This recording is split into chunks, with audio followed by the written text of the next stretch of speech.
MK फाउंडेशनचे सर्वेसर्वा महादेव कोगनुरे यांना राज्यस्तरीय समाजरत्न पुरस्कार तथा युवारत्न पुरस्कार जाहीर झालाय। अपूर्वा अभिमित ज्ञानपीठ सोलापूर आणि लायन्स क्लब ऑफ सोलापूर मेट्रोच्या वतीनं एमके फाउंडेशनचे संस्थापक श्री महादेव कोगनुरे यांना निर्मलकुमार फडकुले सभागृह येथे मान्यवरांच्या उपस्थितीत राज्यस्तरीय समाजभूषण तथा युवारत्न पुरस्कार प्रदान करण्यात आलाय।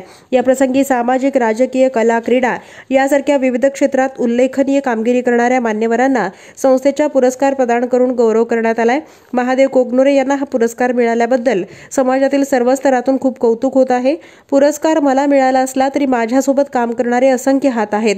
माझे सर्व सहकारी मित्र, फाउंडेशनचे पदाधिकारी, कर्मचारी, सामाजिक कार्यकर्ते या सर्वांचा यामध्ये महत्त्वाचा वाटा आहे। शिवाय या पुरस्कारामुळे अधिक जबाबदारी वाढली याचीही मला पूर्ण जाणीव आहे, असं मत यावेळी महादेव कोगनुरे यांनी व्यक्त केलंय।